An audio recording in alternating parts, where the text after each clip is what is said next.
আচ্ছা, আপনি কি জানেন স্কিন গ্লো করার বেস্ট সাপ্লিমেন্ট কোনটা? আমি যদি বলি মুরগির পাই হচ্ছে বেস্ট সাপ্লিমেন্ট স্কিন গ্লো রাখার জন্য, তাহলে কি বিশ্বাস করবেন?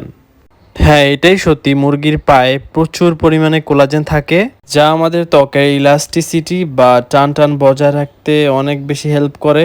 ইভেন রিঙ্কেলস দূর করে এবং ত্বককে অনেক বেশি জাদুকরি গ্লোয়িংও এনে দেয়। তাহলে আমরা শুরু করি আজকের কোলাজেন পাওয়ার হাউসের রেসিপিটি। প্রথমে আমি এখানে 5-6টা মুরগির পা খুব ভালোভাবে ক্লিন করে নিয়েছি। রান্না শুরু করার আগে মুরগির পাগুলোকে খুব ভালোভাবে প্রস্তুত করে নিব।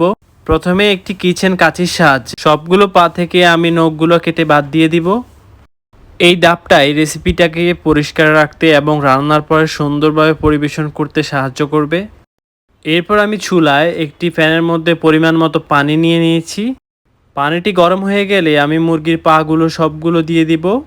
এখানে মিডিয়াম হিটে আমি মুরগির পাগুলো খুব ভালোভাবে সেদ্ধ করে নিব। এরপর গরম পানিতে আমি কিছু আদা স্লাইস দিয়ে দিব। মুরগির পায়ে নিজস্ব একটা তীব্র আষ্টে গন্ধ বা স্মেল থাকে, যা আদাটি গন্ধটি দূর করবে। সাথে দিচ্ছি পরিমাণ মতো হলুদের গুঁড়ো। হলুদে প্রাকৃতিক অ্যান্টিসেপটিক হিসেবে কাজ করে এবং এটি মুরগির চামড়ার গায়ে লেগে থাকা যে কোনো জীবাণু বা গন্ধ দূর করতে খুবই হেল্প করবে। তাছাড়া সেদ্ধ করার সময় পাগুলো একটি সুন্দর সোনালি আর কালার আসবে। এখন আমি কড়াইটি ডেকে দিব যাতে মুরগির পাগুলো খুব ভালোভাবে সেদ্ধ হয়। ঠিক 10 মিনিট ভালোভাবে সেদ্ধ করার পরে গরম পানি থেকে মুরগির পাগুলো আমি তুলে নিব। ভালোভাবে সেদ্ধ হওয়ার পরে বুঝতে পারবেন এভাবে সুন্দর একটা সোনালি কালার চলে আসবে। এখন আমি দিয়ে দিব 1.5 চামচ রসুন বাটা, দিয়ে দিব 1 চামচ আদা বাটা, সাথে আরও অ্যাড করব 2 চামচ লাল মরিচের গুঁড়ো, দিয়ে দিব স্বাদ অনুযায়ী লবণ, দিয়ে দিচ্ছি 1 চামচ জিরা গুঁড়ো, আরও দিয়ে দিব হাফ চা চামচ গরম মশলা, দিয়ে দিব 2 চামচ কর্নফ্লাওয়ার। এখানে আপনারা চাইলে চালের গুঁড়ো ব্যবহার করতে পারেন। এবার সেদ্ধ করে রাখা মুরগির পাগুলোর সাথে প্রয়োজনীয় মশলা এবং কোটিং খুব ভালোভাবে মিশিয়ে নিব। হাত দিয়ে উল্টে পাল্টে মেখে দিতে হবে যাতে প্রতিটি পিঠের গায়ে মশলা ও কোটিং সমানভাবে লেগে থাকে এবং রান্নার সময় পারফেক্ট ফ্লেভার পাওয়া যায়। এবার প্রথমে কড়াইয়ে আমি পরিমাণ মতো তেল নিয়ে নিলাম। তেলটা হালকা গরম হয়ে যাওয়ার পর একেবারে একে একে পরিষ্কার করে রাখা মুরগির পাগুলো তেলের মধ্যে ছেড়ে দিচ্ছি। এখানে অবশ্যই চুলার আঁচটা লো মিডিয়াম হিটে রাখতে হবে, না হলে উপরের অংশ পুড়ে যাবে আর ভিতরের অংশ ভালোভাবে কুক হবে না।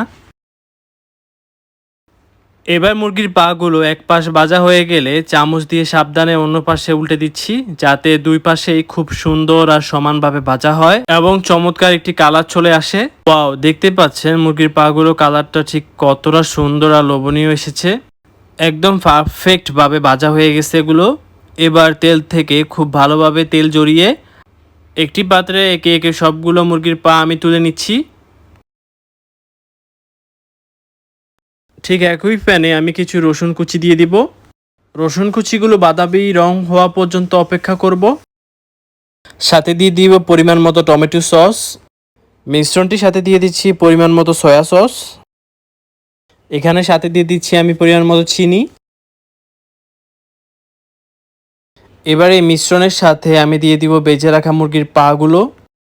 এখানে মিডিয়াম আছে, আমি এখানে খুব ভালোভাবে 2 থেকে 3 মিনিট ভালোভাবে কুক করে নিব যাতে মশলাগুলো ভিতরে খুব ভালোভাবে ঢুকে যায়। রান্না প্রায় শেষের দিকে। এবার এর উপরে সুন্দর একটা ফিনিশিং দেওয়ার জন্য ছড়িয়ে দিচ্ছি সামান্য কিছু তিল। তিল দেওয়ার কারণে এর স্বাদ এবং দেখতে আরও বেশি লোভনীয় লাগবে।